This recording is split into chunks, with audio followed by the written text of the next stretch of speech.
Jody, I think everybody had a bit of caution and concern as we stepped into this day of liberation. But President Trump certainly had a plan in place. And I think that we are seeing that plan sort of play out. And this announcement that came earlier about the deal that was made with the EU has just left everybody somewhat in amazement. I mean, to come out of this trade deal with $750 billion that EU is going to be involved with in terms of new investments in energy and investing $600 billion in the United States. Additionally to that, that's just been amazing. The fact that there's going to be the tariff of 15% on those things that are coming from Europe into the United States, and opening up the door for U.S. exports at zero tariffs.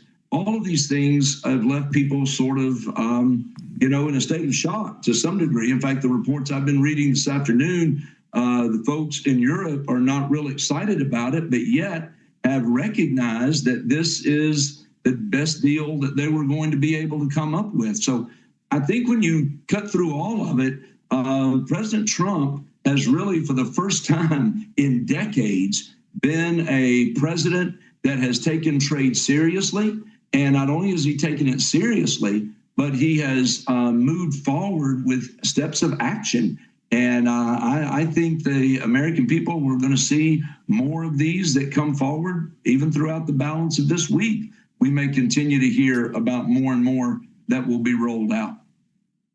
Yep, I think you're right. It's probably going to be a very, very active week. It's just amazing, the art of the deal combined with his business experience and just his street smart savvy, politically and otherwise. It really has been remarkable. And I think, as you stated, many have sat back once rather cautious, but now amazed at what seems to be unfolding. Okay, so President Trump last week celebrated 6 months in his second term. And House Republicans, yourself, on August break now, spending a lot of time in your districts talking about the successes of the last 6 months. At the same time, Democrats on the other side are trying to pit voters against both this administration and congressional Republicans. What do you hope is going to stick in the minds of the American people? And what are you hearing from the people in your district in regards to the direction our country is currently going? Well, that's a great question, Jody. And I'm already hearing from folks in my district. As you know, I try to stay in tune in the district as much as possible. And now that we're back preparing here in August for a lot of work in district, we're already hearing from folks that are thankful for what's been getting done. I mean, I think everybody recognizes this has almost been a record-setting pace that this administration, working with the House and working with the Senate, have been able to move. I mean, we got the rescissions package through, which was very important. Before that, we were able to get the one big beautiful bill reconciliation done. And that really was work that was done before this Congress even got into place. Much of the work with Mike Johnson and Steve Scalise and the Whip Emmer and other committee chairs were already laying the groundwork for reconciliation. And so we were able to hit the ground running. We were able to see that pass. The Senate, of course, we sent the framework over. The Senate sent stuff back, and we simply saw that we were able to take up things that the Senate in some ways improved upon, in other ways not so much, but we were able to find ground to be able to pass it. And I think that's so important. And then this rescissions package that we passed was critically important as well. The $9 billion that pretty much took care of much of the USAID items. It was almost like a menu as you look down at as DOGE was identifying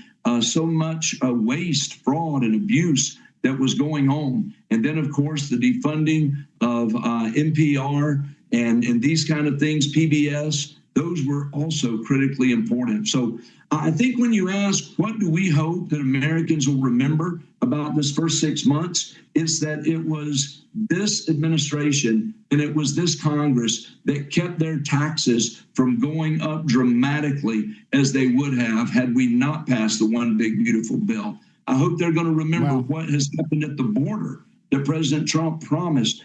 Promises made, promises kept. You can just list them off, I think, as folks begin to walk through them. Yeah, it really has.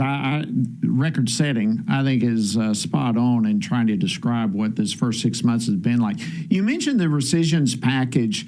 I'm hearing a significant amount of talk from members of Congress, some of my former colleagues, your colleagues, that there's probably going to be some more rescission packages in the future.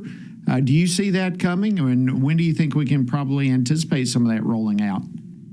Well, I hope we're going to see more rescission packages because let's face it, I mean, the $9 billion, I was very thankful that we were able to get that passed, but that was just a small portion of the hundreds of billions of dollars that DOJ identified, and we as Congress need to codify, and we need to make sure that we claw back that. So we're looking at the OMB from the White House sending up further rescission packages. I'm hearing some chatter that the next one that comes up may deal with education. And I think that's going to be well overdue that we see some rescission packages. The president has set a priority of dismantling the Department of Education, being able to move some things to other departments, and more than importantly, putting education back in the hands of our state and local communities, and putting the education of children back in the hands of their parents and giving parents school choice. So I think that there's really an appetite has been whetted, if you will, for a rescissions package that would deal with education and find ways that we're going to be able to make some moves there as we go back into the fall. Great. Last question for you. We've got just a little bit over a minute, but earlier today, the Office of Personnel Management sent forth some guidance regarding protecting religious expression in the workplace. Give me your reaction to that. I'm being told that the basic bottom line, federal employees should never have to choose between their faith and their career. Amen to that, I say. Jody, we're seeing things happen with this administration that you and I prayed for and have worked for a number of years. And how many times have we tried to tell people that our First Amendment freedom means that we are free to live and work in a way that is consistent with our faith. And as believers and followers of Christ, that means being faithful to live out our faith each and every day. And that includes sharing with people what it means to be a Christian. And from what I understand in this ruling that came down today, it says that people are free to share their faith in the workplace, even if it's a matter of them seeking to persuade, not in any way to be overbearing and not in a way to put people in a bad spot, but truly, from our perspective, being able to be free to share your faith. Congressman Mark Harris from North Carolina. He's one of the good guys. Thank you for standing for Christ. Thank you for standing for our Constitution and the American people in your own district. God bless you. Thanks for joining us on Washington Watch.